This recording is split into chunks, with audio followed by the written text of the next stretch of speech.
Lux presents Hollywood.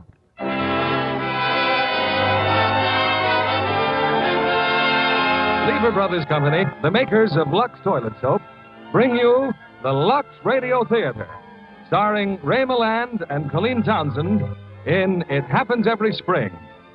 Tonight, the Lux Radio Theatre comes to you from Hollywood as usual, but your producer speaks to you from New York City. Ladies and gentlemen, your producer, Mr. William Keeley. Greetings, ladies and gentlemen. For weeks, excitement in baseball's big league pennant races has been at fever pitch. Yesterday, however, the New York Yankees and the Brooklyn Dodgers were crowned champions after two of the toughest fights in years. And Wednesday, the great national sporting classic, the World Series, gets underway. So tonight, the Lux Radio Theatre, quite appropriately, presents a delightful story about baseball. It's the 20th Century Fox picture, It Happens Every Spring. Heading our cast is Ray Milland in his original role. And with him is the charming Colleen Townsend, who lends romance to the big leagues. Baseball is a great American institution, as is our own Lux Toilet Soap. And in Hollywood, the big league for beautiful women, Lux Soap has a championship batting average. 9 out of 10 screen stars use it. Now, for your enjoyment, here is Act 1 of It Happens Every Spring, starring Ray Milland as Vernon Simpson and Colleen Townsend as Debbie.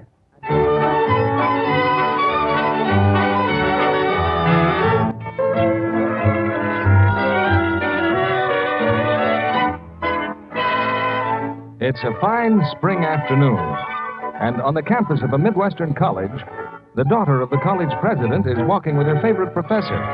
Oh, yes, by far her favorite professor. But what is it, Vernon? Don't you feel well, darling? Well, you're acting so strangely. I am? And what was the idea, bringing your portable radio to class, tuning in the baseball game in the middle of your lecture? Well, Debbie, I wanted to find out how St. Louis was doing. Now, why? Oh, I don't know. Just an impulse, I suppose. I'm not that interested in baseball. I didn't know you were even remotely interested in baseball. Oh, Vernon, you've become so terribly vague lately. Oh, not about you, Debbie. Why, you're almost everything I ever think about. Almost? What else can I say? Something definite, Vernon. Something positive.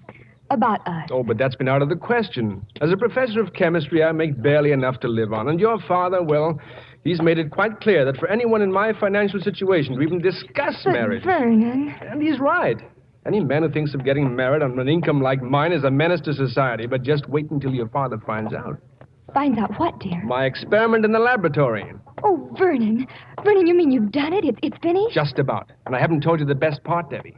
My nitrocyclohexane compound will have great commercial value. You'll finish your postgraduate work in 2 months. We get married, Debbie. We'll buy a house, maybe even a car. Oh, Vernon. But who's going to pay you all this money? The Norwood Laboratories. For years, they've been trying to develop a chemical that will keep insects away from wood. A biophobic, they call it. Well, they seem to think that my compound's the very thing they've been searching for. Vernon Simpson, the man who discovered the biophobic. Oh, darling, I'm so proud of you. Of course, we can't expect any positive results right away, but we... Hey, wait a minute. Look, over there in back of the lab building. They're playing baseball. Well, the boys play baseball there every day. They do? Oh, well, I guess I've been too busy to notice. Well, you're not going to stop to notice them now. Come on, Vernon, we're going to that lab. Debbie, look. It's even better than I thought. Oh, it is? Look, the white precipitate. Hallelujah, it's there. Oh, Debbie, you just don't realize what this means. Right here in this flask is the result of 5 years of work. That flask holds my fortune, Debbie. It holds you and money and everything I ever hoped to... Vernon! No, it couldn't happen. It couldn't. A baseball. They knocked it through the window. Oh. Oh, Vernon, look, it smashed half your equipment. Give me a rag, darling. Oh, let it alone. Well, Vernon... Don't you understand? It's smashed, destroyed. Everything. No, I don't understand. You still have your formula. Now, how long would it take to make another solution? How long? Why, just one of those compounds alone took 5 weeks to crystallize, and they're all in sequence. I can't make the second till I finish the first. Oh, darling, I'm so sorry. Why, I ran some of those reactions 30 and 40 times before I could get enough stuff to make the next step. Now I've got to start from scratch again, do it all over, step by step. It'll take months. And that wonderful precipitate. Isn't there any way you could filter it out and save it? That liquid? Why, it's just a hodgepodge of compounds. I couldn't even figure out what's in it, let alone filter it. Well, I suppose I'd better clean up this mess. Can't I help? I'd rather you run along, Debbie. Vernon. It's just another bad break. There's nothing you can say, nothing I can say. Now, darling, you mustn't feel that way. Oh, Debbie, please, not now. I'm just not up to it. All right, Vernon. I'll see you later. It isn't fair. It just isn't right. Just because some kids knock a baseball through a window. Why my window? Why couldn't it have been... That's funny. What sort of a baseball is this? Oh, now, wait a minute. Now I'm starting to see things. But it's doing it again. This baseball is allergic to wood. What's happened here? What's happened? Notes regarding amazing reaction of baseball. Baseball had become saturated in mixture of chemicals. As I started to clean laboratory, placed baseball on metal table. Baseball started to roll down the table. On table was wooden filing box. As baseball rolled toward box, it suddenly veered off, away from wooden box. A repeated process with all sorts of wooden objects. It appears that chemical has made baseball repellent to anything made of wood. Have salvaged enough liquid to fill 2-pint bottles, and I'm arranging very interesting experiment for tomorrow morning.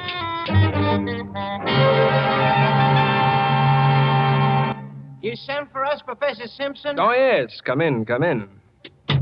Well, it seems you gentlemen are doing rather sadly in organic chemistry. You're aware of that. Oh, yes, Yeah, Professor, but Well, I understand you both play baseball. Varsity pitcher and catcher, right? Well, I guess maybe baseball's been taking up too much of our time. No doubt. Well, I'd hate to flunk you. You see, I used to play a little baseball myself. Oh, you did, huh? Oh, just a little. We had sort of a sandlot team back home, and then, of course, in the Army. Anyway, I thought I'd better give you boys a little tutoring, see if we can't improve your grades. I say, that's sure swell of you, And in Professor. return, I was wondering if you'd do something for me and keep it strictly confidential. Oh, we'd be glad sure, to, Professor. sure. All right, then meet me on the baseball field tomorrow morning at 5 o'clock. 5 o'clock? In the morning? You heard me. Oh, and bring a lot of baseballs. Now, sit down. I'll try to teach you a little chemistry.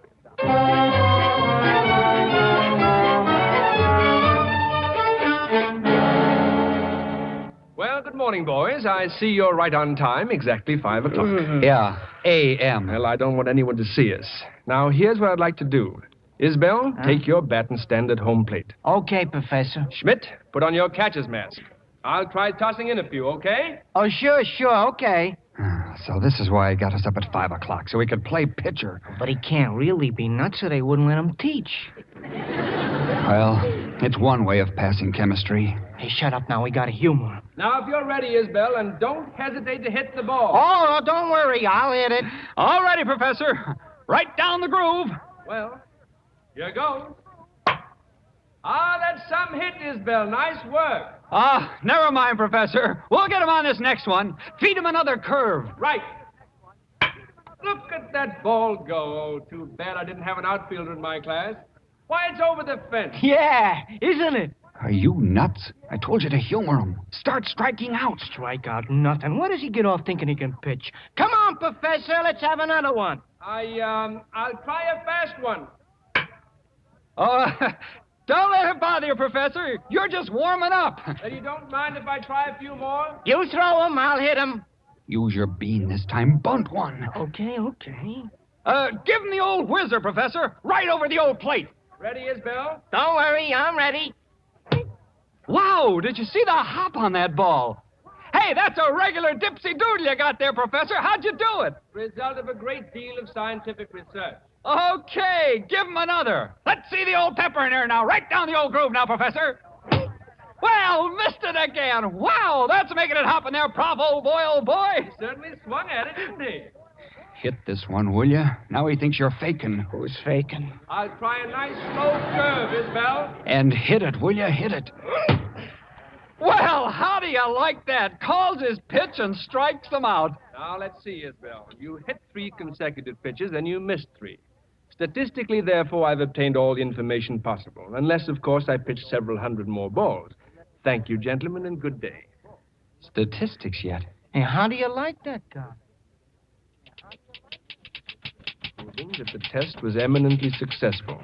Of course, what Isbell and Schmidt did not know was that before making the last 3 pitches, I had placed in my pitcher's glove a little pad of cotton soaked with a chemical solution, and that in my glove was a small hole allowing contact of the chemical with the baseball. Well, I'd better call on Dr. Greenleaf right away.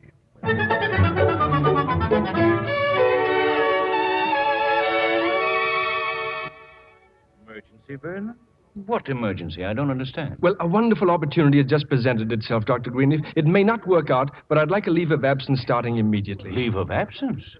But for how long? I don't know, sir. Indefinitely? I can't explain it, Dr. Greenleaf. That is, I can, but scientifically I can't explain it at all.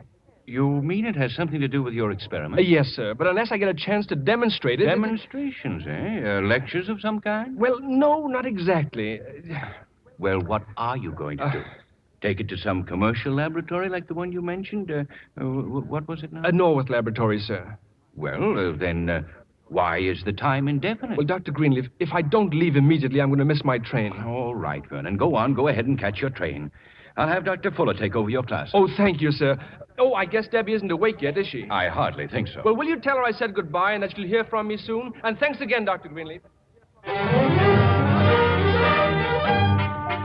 Oh, taxi. Where to, mister? The baseball park, and hurry, please. What's your rush, mister? The game don't start till this afternoon. Well, I didn't come all the way to St. Louis to watch a baseball game. Take me to the manager's office. Jimmy Dolan, huh? Hey, you a friend of his, chum? Well, I hope to be, and be careful of that suitcase. There's some bottles in it.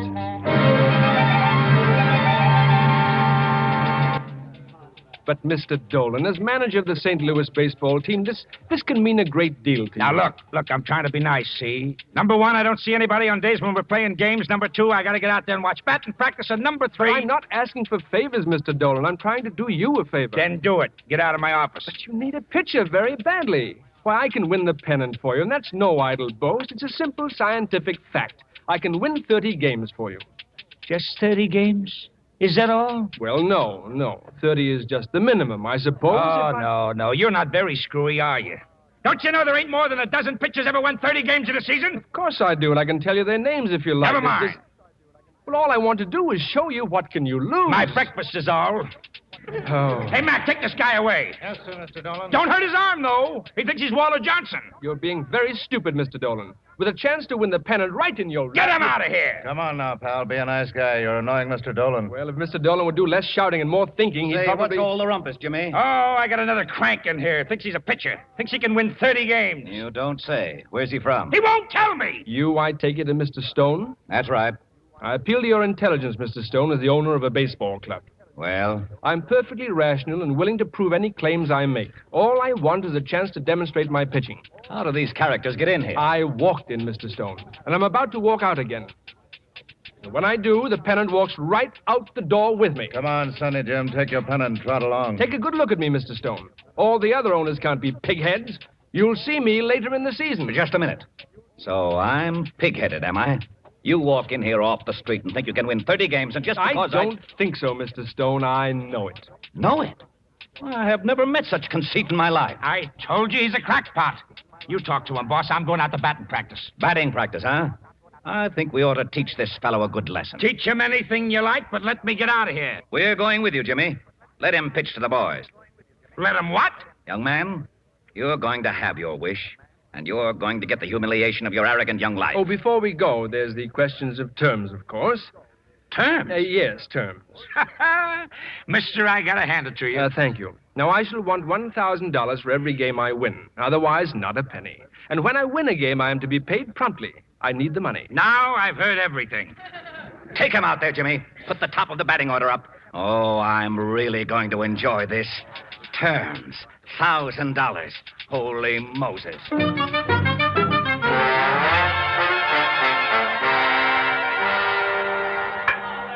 It ain't my idea, Monk. It's his, Mr. Stone. Give him a uniform, he said. That guy's a pitcher? But he ain't got a prayer, Jimmy. Look at him warming up. Well, get him over here. Let him start pitching. And make sure he leaves that uniform when I throw him out on his ear. Okay, you. Dolan says you can start pitching now. Oh, thank you. That's fine. Look, let me tell you, kiddo, this baseball racket ain't so hotsy like maybe you read about. It's got its crummy side, too. Dirty trains all the time, cheap hotels, umpires. It'll be a change, though. I'm rather looking forward to it. Well, don't. You want to talk to him, Jimmy? No! I'll catch him, Jimmy. Catch what? They're going to hit every pitch. All right, you guys, come on. Top of the batting order. Come on, kid. Let's show him what you got. Knock it out of the park, Johnson. Hey, what happened? Must have been an optical illusion. Let me see you throw that one again. Hey, Monk, what's this guy got anyway? I don't know. He didn't have nothing when he was warming up. Now he's got to hop like Barnum's flea. Hey, you, come on, just throw it and duck. Come on, throw something. This is getting monotonous. Me and him is playing catch. Nice going, kid. Keep it up.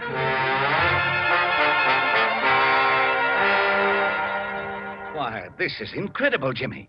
He's pitched to 8 batters and struck out 6. Yeah, that's right, Mr. Stone. You sure taught him a lesson, all right. But what's he got? I can't figure it out. The ball rides up as big as a lemon pie, and just when you get ready to murder it, it jumps away. Hey, Monk, bring that guy over here. He doesn't look like a pitcher. He doesn't even throw like a pitcher. All he does is strike them out. Hey, you, come here. Say, what's your name anyway? Oh, I hadn't thought of it. Hadn't thought of your name? Well, try hard, kid. Try hard. Well, it's Kelly. Oh, Kelly, huh? Hmm? Well, that's the first encouraging thing you've said. Okay, hang around. Oh, you mean we are ready to talk about the term? I ain't ready to talk at all. See, it depends upon what happens this afternoon. What's this afternoon? Chicago, that's what. We play Chicago this afternoon. Now get him out of here.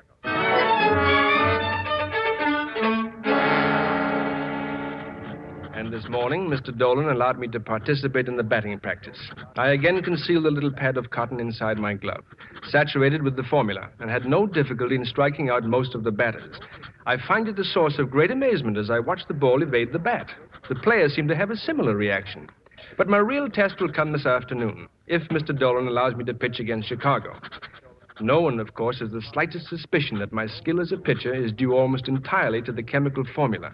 I must exercise every precaution that no one can trouble.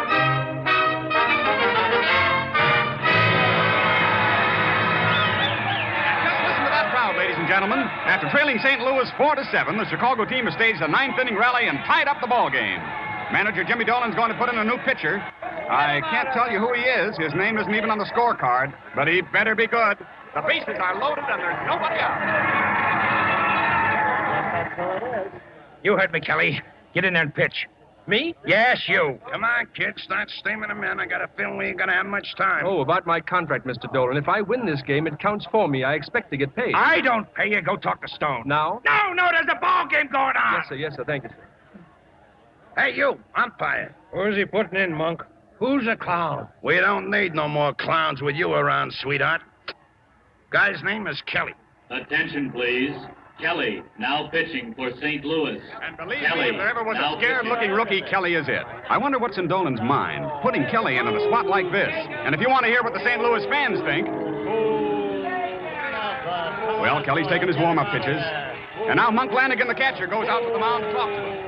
Look, kid, just take it easy. Just try and get that ball over the plate, huh? It's my big opportunity. I've got to get it over the plate. Just remember, I'm all alone back there, and they don't let me use no stepladder. Baker, second base, now batting for Chicago. Hey, Monk, where'd Dolan find that hooligan? Joplin High School? First, get a hit off him, Baker, then make with the jokes. Okay, Kelly, let's go, kid. Great! Nice going, kid.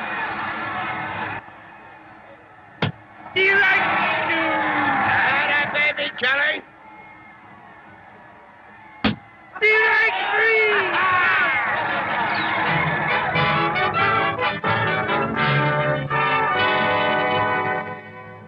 After one of the most spectacular exhibitions of relief pitching we've ever seen, with the bases loaded and nobody out, this unknown rookie pitcher struck out the side, and St. Louis went on to win the ball game 8-7. For St. Louis, 8 runs on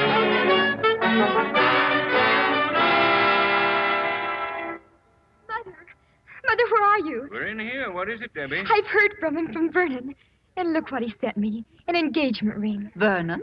Something wrong somewhere. Why, a diamond like that must have cost... Now, Father, please. When Vernon left here 4 days ago, I assumed he was going to the Norwood Laboratories. And you know as well as I do, we never got there. That's why the police are searching for him, dear. Well, what does he say in that letter? He's so sweet. He's upset because he didn't get to say goodbye to me. But where is he? Well, he says, I know you will have faith in me and do what I ask without asking why I ask it. Oh, that's Vernon, all right. He even writes double talk. Oh, and then he says he hasn't disappeared as the newspaper claims. Oh, but he has. Please call the police and tell them to stop their search at once. I cannot overemphasize the urgency of this. Why, that in itself is suspicious. He's tangled himself up in some... Now, let me finish the letter, Father. My associates are rather rough and ready. He practically admits But it. their peculiar skill is a constant source of astonishment. Skill at what, dear? I don't know. The work is strenuous and exciting, but the financial rewards are quite fantastic. Yes, they must be. That ring. Vernon's mixed up with some kind of a racket, Oh, that's now, what it is. Father, don't jump at conclusions. Well, he certainly got his leave of absence under false pretenses. I can't forgive him for that. Well, I'm sure we'll know all about it very soon. No, I don't think so, Mother. He says I won't hear from him again for months. But why not? Well, he says it would be too risky. Risky? Oh, dear, this is all very strange and frightening. The box the ring came in. It's labeled Marks and Company. In St. Louis. Well, I'm going to St. Louis tomorrow. I'll take it to the store and find out exactly what he... No, Mother, But you won't. Why not? Well, because I don't care if it's glass or not. I'm going to wear Vernon's ring.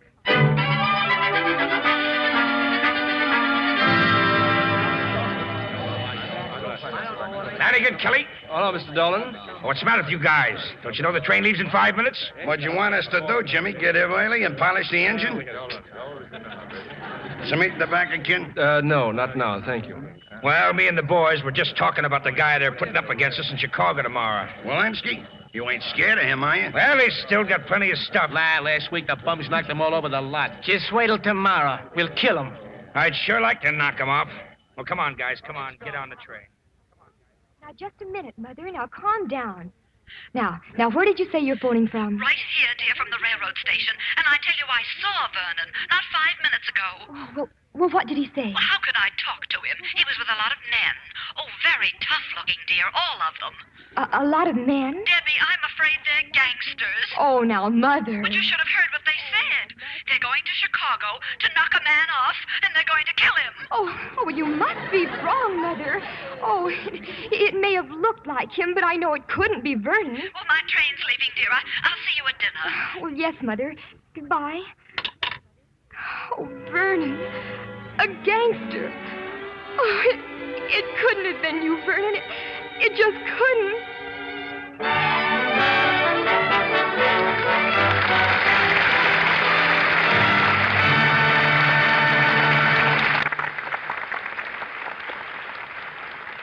In a few moments, we'll bring you Act Two of It Happens Every Spring. And now, here's Libby Collins, our Hollywood reporter. What is it tonight, Libby? Romance? Comedy? Both, Mr. Kennedy. There's a new picture, 20th Century Fox's Everybody Does It. A delightful comedy with a dash of romance. And if it doesn't put everyone who sees it in a wonderful frame of mind, I'll be surprised. There's certainly a happy combination of talent in the picture. Celeste Holm as a career-minded wife who wants to be a concert singer. And Paul Douglas as the husband who tries to discourage her but doesn't know how. Until Linda Darnell shows him. Linda plays an operatic siren and does it in sparkling style. You know, it seems to me in Everybody Does It that Linda Darnell looks even more gorgeous than usual. What really luscious beauty she has. And one of her greatest charms, Libby, is that dazzling Lux complexion. Yes, John. Linda has one of the loveliest complexions in Hollywood. Naturally, she gives her skin the best possible care. Like 9 out of 10 other screen stars, she finds Lux soap facials really work. Tests by skin specialists prove that daily Lux soap care does wonders for the skin. In 3 out of 4 cases, complexions improved in a short time. Lux soap facials are quick and easy, too. You just smooth the creamy, fragrant lather well in, rinse, and pat with a soft towel to dry. That's all. But see what fresh, new loveliness it gives the skin. There's a beauty hint from Hollywood for women everywhere. Be sure to try this fine product of Lever Brothers Company for your precious complexion. You'll be delighted with Lux Toilet Soap's gentle, protecting care. Act 2 of It Happens Every Spring, starring Ray Milland as Vernon Simpson and Colleen Townsend as Debbie.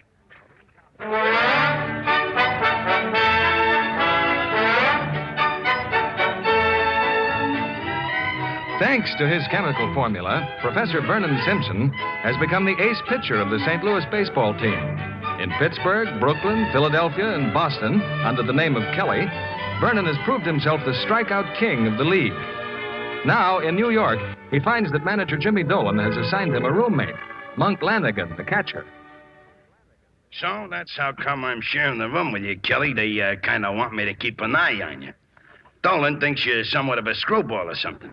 Are you, Kelly? Why, no, Monk. Quite the opposite. Everything I do is perfectly logical. Hey, is that your girl's picture up there in the dresser? Yes, it is. Hot stuff. A sweet-looking kid, too. What's her name, kid? Oh, you wouldn't know her. Cagey, huh? Okay. Hey, what's this stuff? Monk, no. Put that bottle down. Oh, what's eating you, Kelly? All I did was... It's just hair tonic. Hair tonic? Yes, a special prescription. It's very hard to get. The druggist was a friend of mine. Hair tonic, huh? Yeah, seems to done you a lot of good. Oh, yes, it's done me a world of good. Where are you really from, Kelly? Why all the mystery? Well, it's my girl's father, Monk. If he ever finds out, I'll lose my girl and my job and everything. Finds out what? What I'm doing. I didn't even think I could do it, but I am, and what I'm doing isn't what he thinks I'm doing at all. Come again? Well, you see, I'm getting the one thing he wants me to have that I haven't got, money, by doing the one thing he's most against. You see? Leave it go, kid. Quit trying. Well, you better get some sleep. You're pitching tomorrow, you know. No, I'm confident I'll win, Monk. Don't be too sure. I'll try to figure out what you should feed those New Yorks. Oh, but you know I've only got one real pitch, the one with the hop. Yeah, I keep forgetting. Go on to sleep. Rookie pitches no-hit, no-run game. Kelly hits Hall of Fame for St. Louis. New York floored by pitch that hops.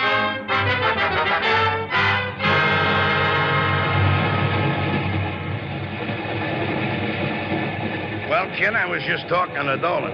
He still thinks you're nuts. Well, I suppose my conduct does seem strange at times. You pitch a no-hit game this afternoon, and when them reporters and photographers come, you run away and hide. That ain't normal, Kelly. But I told you, Monk, I don't want any publicity. But you gotta talk to those guys. Them newspaper fellas can ruin you. Exactly. One recognizable picture of me in the newspapers, and I am ruined.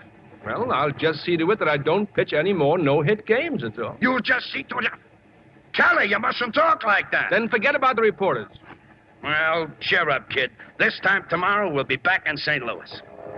Well, that's your home, ain't it? It's too close to home. Excuse me, Monk. I think I'll turn in.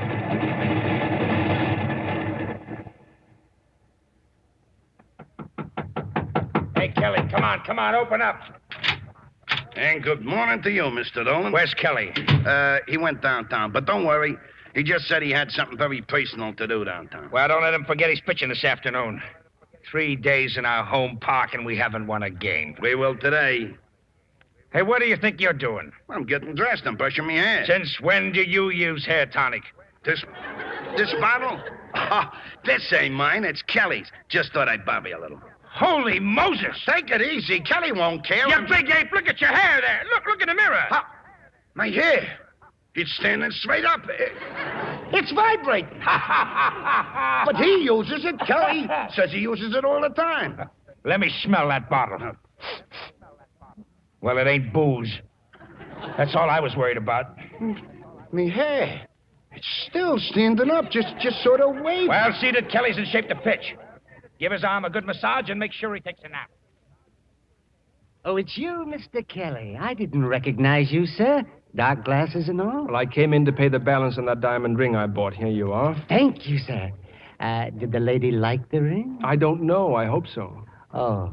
Well, would you care to look at some wedding rings? No, thank you. Not until the end of the season. I mean, not until October. I hope you won't forget us, Mr. Kelly. Good day, sir. Vernon. Oh, Vernon, it's you. Debbie. Meeting you on the street after all these weeks. And what were you doing in there? In that jewelry store. Well, if you must know, No, don't tell me. I know already, Vernon. Oh, I read about what happened in Chicago. You did? But you're not going to try the same thing here. They've got guards and policemen. Debbie! And don't pretend you're so innocent. Besides, Mother heard you plan the whole thing in the station. You and your Confederates held up that jewelry store in Chicago, and now you're here looking this one over. Debbie, but that's absurd. Did you or did you not go to Chicago? Well, yes, Now, you asked me to trust you, to believe in you. And you do. You're wearing the ring, oh, Debbie. Well, now, trust works both ways. If you won't trust me enough to tell me what this is all about, well, perhaps you'd better take the ring back right now. All right, Debbie, I'll tell you. If you must know what I've been doing, well, I'm a baseball player. That's not very funny, Vernon. If you don't want to tell me the truth, just say so. Look, buy a morning newspaper. Look at the sports page. Big headline, Kelly to pitch against Boston. Well, I'm Kelly. Oh, you are. And I'm Matahari. When you're ready to tell me the truth, Vernon, you know just where to find me. Debbie, wait, please.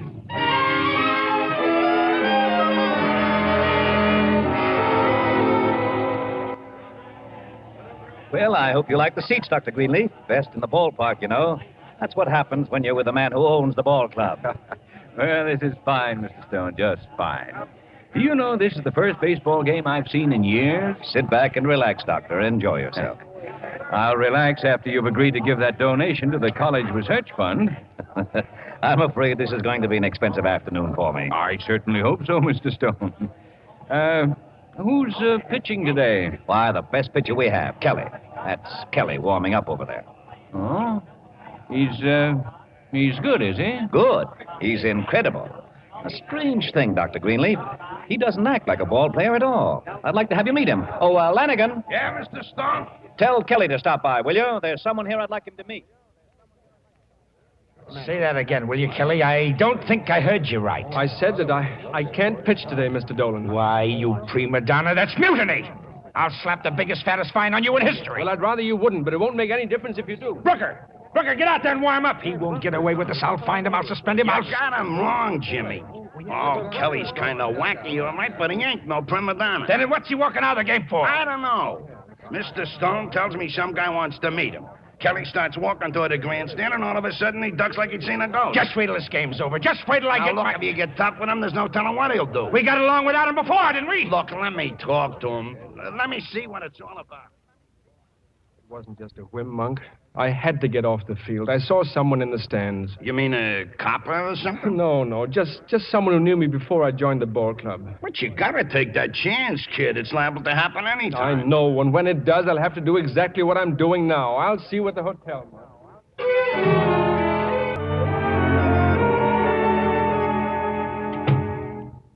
Monk, come in. You can turn on the light. Why aren't you asleep, getting your rest? I can't sleep. No, I just come from Stone and Dolan. They have me on a carpet so long I got falling arches. You take a walk and I get balled out. I guess I'm fired, huh? No, they're letting you off. You can thank your old Uncle Monk. Now, then, what happened, Kelly? Was it that guy in the stands? Oh, it doesn't matter. It's my girl I'm worried about. She's going to find out about me. Why? How come? Because I told her. Only she didn't believe me. But she's bound to know, and so is her father. Her father? If he ever learns the truth, I'm really finished. He'll never take me back, and I can't say I blame him after what I said. What did you say? Oh, I was desperate. I certainly gave him a false impression. He thought I was doing something entirely different. That's the only reason he gave me my leave of absence. Leave of absence? Where did he have you, in a pen or something? Doesn't matter. He's going to find out, so there's no point in going on. Look, about your girl. Maybe she won't find out. You gotta wait and see. Wait and see what? Well, if she gets the idea you ain't rebbing her, what'll she do? She'll come out to your next game and see for herself. Well, it adds up, don't it? Of course it does, and that's just why I'm not going to pitch anymore. Oh, why didn't I say that? I'm making it worse and worse. Now, look, Kelly, you gotta think of us, too, the rest of the team. We got a chance to win the pennant, maybe even a World Series. That means something to a lot of guys. Yes. Yes, I suppose it does. Well, give me a little time, Monk. I'm too upset even to think.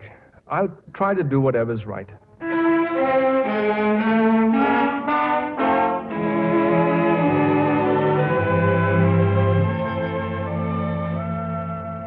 Forgive forgive me for being nosy, Debbie, but would you mind telling me what you're doing? Oh, just reading the newspaper, Father. The sports page? You? Well, I was interested in a wild statement someone made. Father, do you need the car today? I think I'll drive into St. Louis. Oh, another shopping spree? No, all I want to do is some looking around.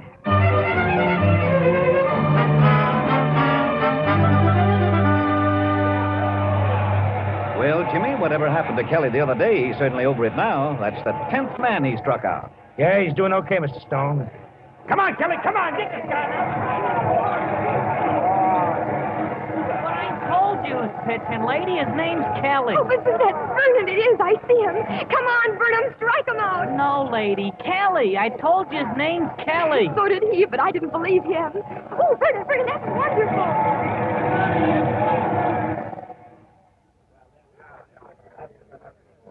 Just a second, miss. Where do you think you're going? Well, in there. I want to see Mr. Kelly. I'm a friend of his. That's the dressing room. You better wait for him here. Oh, yes, of course. Hey, it's you. You're Kelly's girl. Well, ain't you? Well, who are you? Jumping Jupiter, some luck I seen you first. Come on, sister, we're grabbing a cab. Hey, wait a minute. I want to see him. I'll tell you all about it in the cab, lady. Just get out of here. So you're Mr. Lanigan.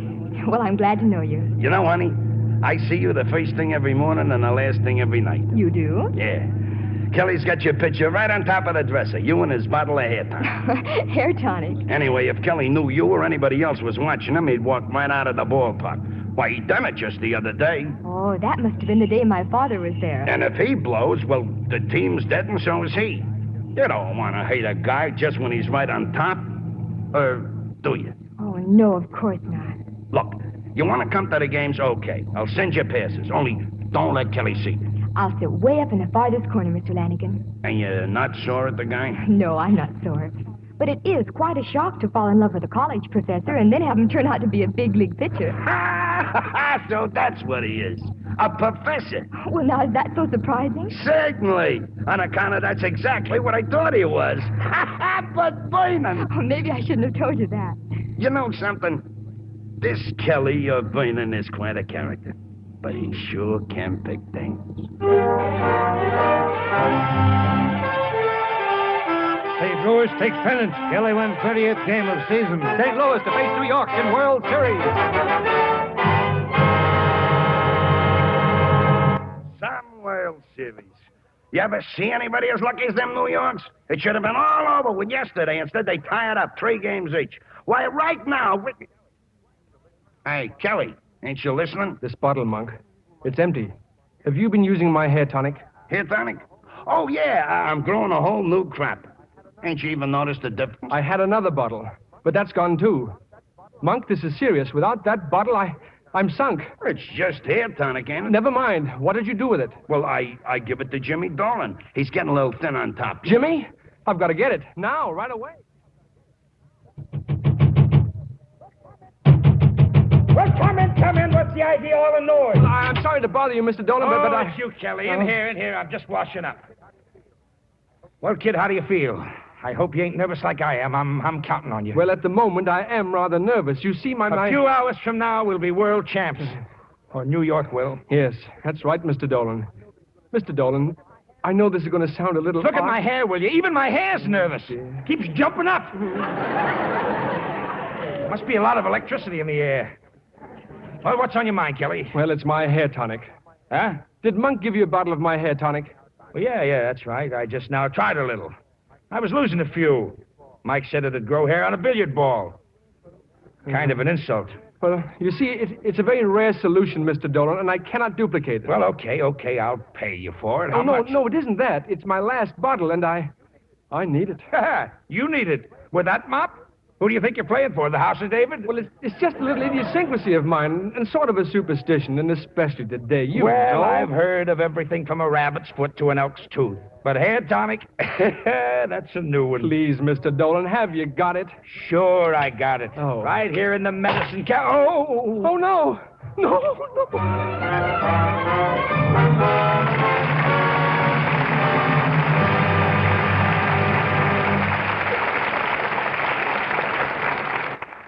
We pause now for station identification.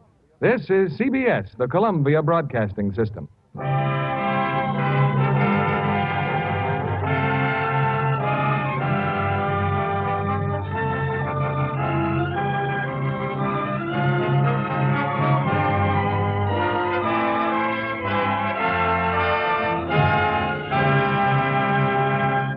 In a moment, we'll bring you Act 3 of It Happens Every Spring.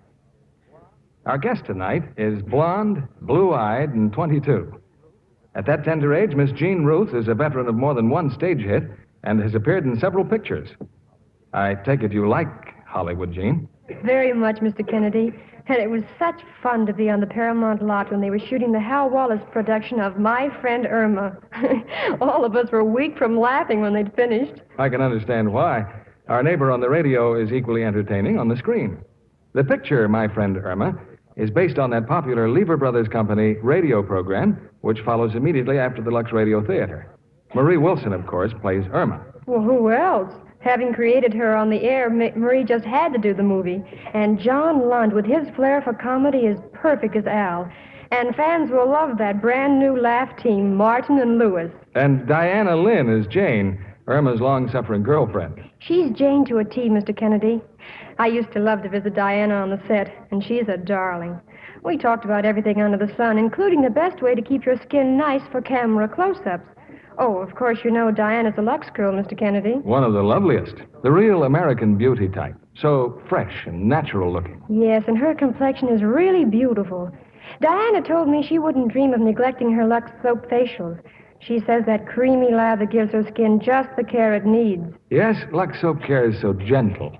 No wonder screen stars depend on it for million-dollar complexion. It's wonderful, the softer, smoother look it gives your skin. Oh, I know, because I use Lux toilet soap every day. Thank you, Miss Jean Ruth, for reminding us that this beauty soap with the delicate perfume is the choice of lovely women everywhere.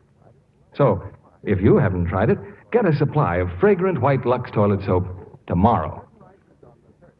The curtain rises on the third act of It Happens Every Spring, starring Ray Milland as Vernon Simpson and Colleen Townsend as Debbie.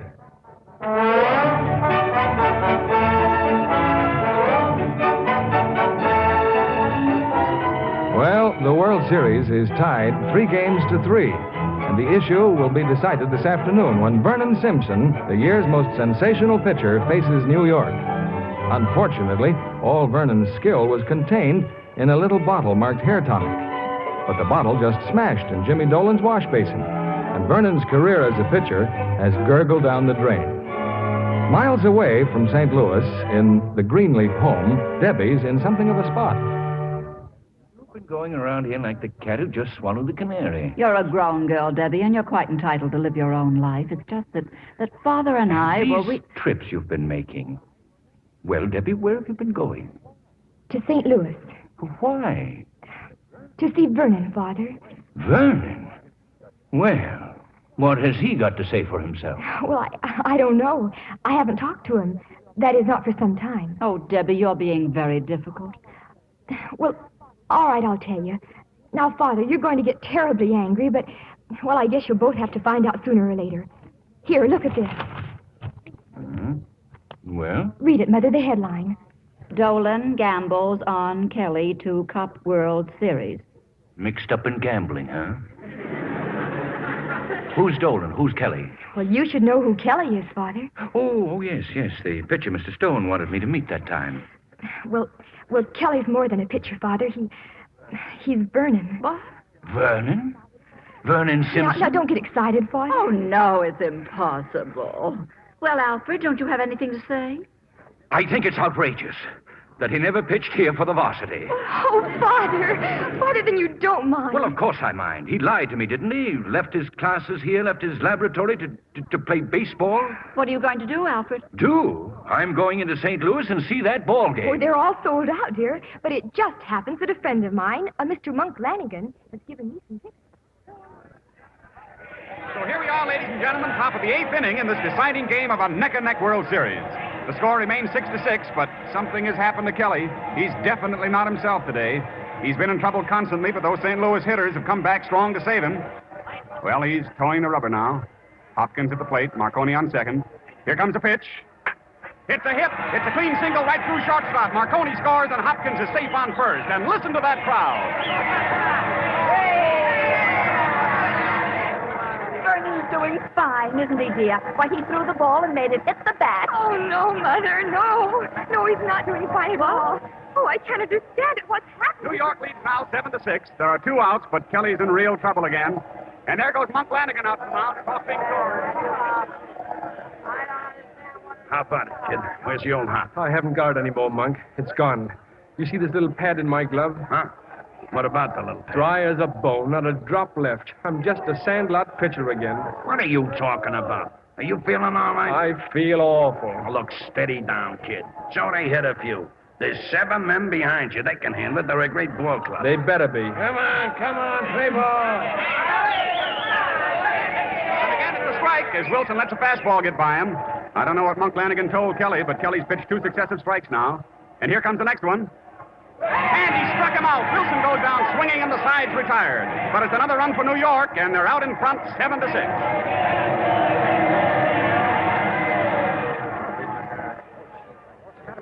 Here, Kelly. Here's your jacket. Now sit down and quit worrying. Why, just get some hits. This ball game ain't over yet. I wish it were. So your hop ain't waking. You and I know it, but them New York batters don't. They go up there thinking they're going to strike out like they've been doing all season. You got to use psychology. It's going to take more than psychology, Monk. Keep bluffing them, see? Just give me a... Hello, boy! It's a hit, a hit! If I were intelligent, I'd ask Jimmy Dolan to take me out. But I'm not going to do it. I hope he lets me stay. No, you don't. What happened out there? What happened? Tony just knocked a double. Richard's on third. If Tony gets home, we got that game in the bag. Come on, baby! Monk, I may not win. Don't be too sure. But I'll go down trying even if we do lose. Will you quit talking about losing? We got 2 men on. Hit it, Titus! Knock it out of the park! You can do it, kid! You can do it! And there it goes. It's up against the fence. Richard scores, and Bevan is coming in, too. St. Louis is ahead again, 8-7.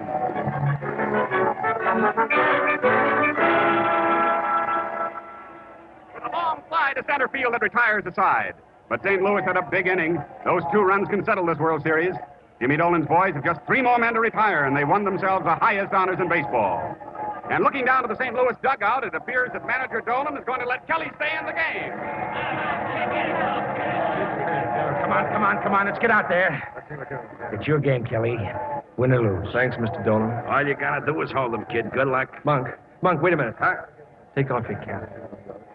What's eating you, kid? Your head. I just want to rub it.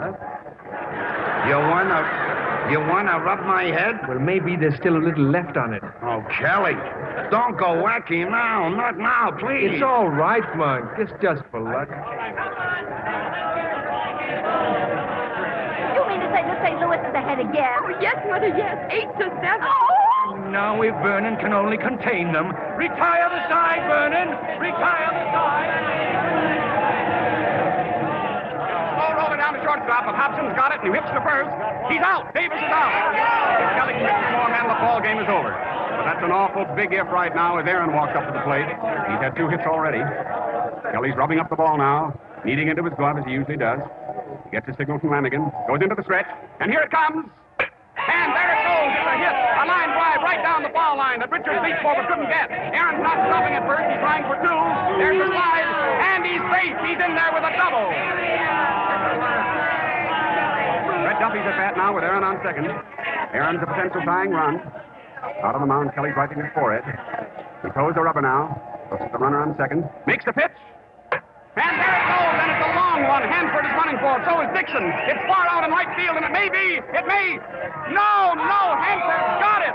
Oh, Hanford practically climbed that right field wall. He jumped into the air right against the wall, and he caught the ball. Oh, what a game, ladies and gentlemen. Kelly is again saved by the storybook support he's been getting, and he's grimly hanging on to that 1-run lead. 2 out now. A man on second base, and Blockbuster Marks comes to bat. Marks has had 3 hits off Kelly this afternoon. And this is your ball game right here, folks. Top of the 9th, 2 men out, a man on second base, and the potential winning run at the plate. And here's Kelly's pitch. It's a strike. Strike 1 as Marks takes a terrific swing at the slow curveball. Kelly looks at second base. Aaron is taking a lead there, trying to worry him. Kelly rubs the ball. He's looking at Lanigan. He stretches, and the pitch. It's a hit, a terrific liner over Kelly's. No, it's not a hit. Kelly caught the ball. A miraculous catch, and the ball game is over. Kelly's won his own game, and St. Louis wins the World Series.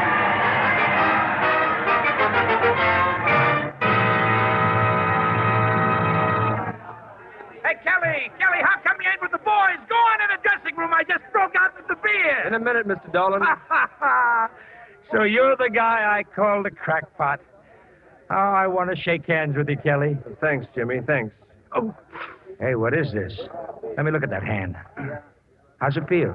Well, it's rather painful. When you caught that ball, huh? Come on, we better get that x-rayed. Hey, Monk, find the doc, will you? We'll be in the examining room. How's it feel, kid? Doc fix you up okay? Hurts, huh? Oh, it's not too bad. Where'd Doc go? I don't know. Well, what did he say when you and Dolan talked to him? Monk, you're stalling. Now, what is it? Oh, stalling.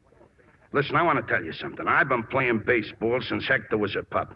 But what's it got me? I mean, it don't matter how long you're up there. It's what you do. Oh, you've done all right. Well, I'm talking about you. You had a season, Kelly. A season like nobody ever had before. Well, I guess I was lucky. Why, you could pitch for 20 years, you'd never do no better. You've done it all, kid. You know, you got nothing to look forward to. Now, what's this all about? What did the doctor say? He says you're all washed up. Your hand, you can't pitch no more. Oh. Well, I never dreamt my career would end this way. You and me both. I ain't never gonna forget it. I'm gonna spend the rest of my life going around bragging how Kelly was my roommate. Well, I guess I'll go on to the station, Monk. I can get a train in 30 minutes. Well, give me your bag. I'm going with you.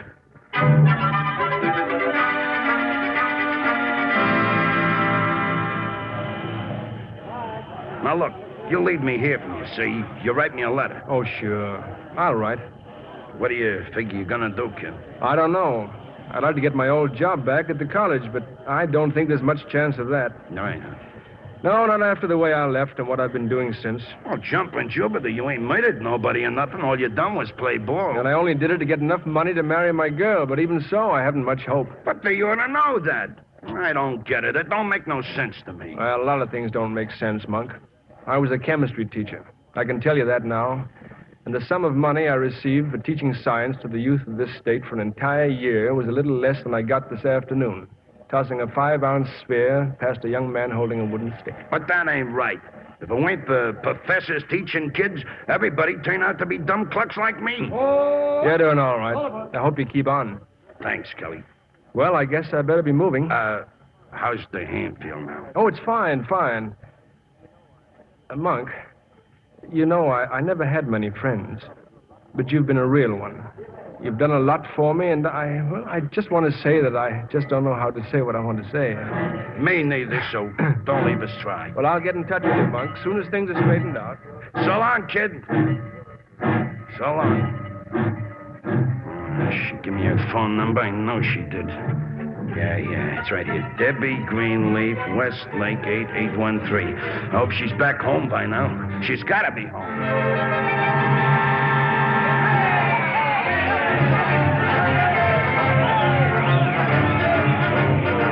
But Debbie, I just don't understand. You being here and all these people. Oh, Vernon, you were so wonderful, darling. I'm proud of you. We're all proud of you. You mean you know, and they know? Everybody knows? Well, of course. All afternoon we've been rooting for you like mad. Oh, Vernon, that catch you made in the 9th inning. Oh, your hand. Your hand, it's all bandaged. It's all right, Debbie. Oh, but it's terrible. Monk said you'd never pitch again. Monk? Well, yes, he phoned the house. Oh, we're pals, Vernon. He even got his tickets for the game. Mother and father and... Father? Yes, son. Oh, jumping Jupiter, then you know, too. Yes, Vernon, I know all about it. Oh. And what happened to your hop today? Oh, I wanted to talk to you, Dr. Greenleaf, to try to explain. I mean about my old job. Do you think there's any chance at all? You know better than to ask me that. As a matter of fact, Dr. Fuller's already taken your place. Oh, he has? Yes, that's what I thought. Well, I don't blame you. You see, the owner of that ball club, Mr. Stone, well, he's given us the money for the research laboratory. And you're the only man he let us put in as director. Oh, Vernon. Darling, aren't you going to say something? I wonder if that stuff really would grow hair.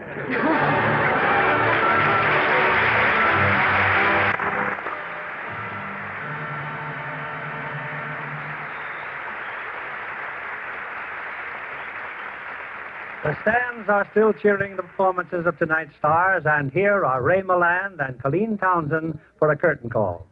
Ray, I suppose you'll be leaving tonight for the World Series. Well, not exactly, Bill. I know it's hard to believe, but both the Yankees and the Dodgers seem to think they can win without me. I suppose Casey Stengel figures he can muddle through with fellas like Joe DiMaggio. Well, just in case he's listening, I want to say in all modesty, Casey, I am available. Well, while Ray is throwing a curve to Casey Stengel, I want to ask Colleen Townsend about her recent tour of Veterans Hospitals. Well, it was really a thrilling experience, Mr. Keeley. The boys in the hospitals gave us a wonderful reception. I'm sure they're always glad to see a Lux girl as lovely as you are, Colleen. Well, thank you. Naturally, I take Lux soap with me on a trip. It's always been my complexion care. I wonder if I should wire Casey. Oh, Ray, let's face it, you struck out. Oh, well. What's the play next week, Bill? Next week, we guarantee a home run, Ray, because our play is RKO's smash hit, Mr. Blandings Builds His Dream House. And the stars will be Cary Grant and Irene Dunn. The motion picture comedy delighted audiences everywhere. And next Monday night, Irene Dunn and Cary Grant build their dream house right here. A wonderful show, Bill. Good night. Good night. Good night, and thank you.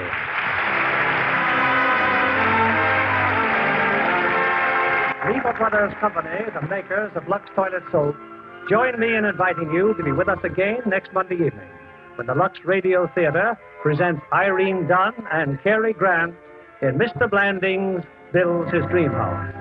This is William Keeley saying good night to you from New York City.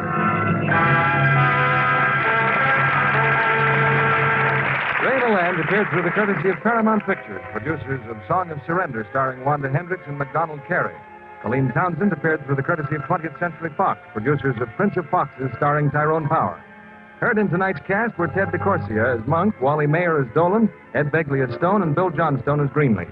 Our play was adapted by S.H. Barnett, and our music was directed by Louis Silvers. This is your announcer, John Milton Kennedy, reminding you to join us again next Monday night to hear Mr. Blanding Builds His Dream House, starring Cary Grant and Irene Dunn.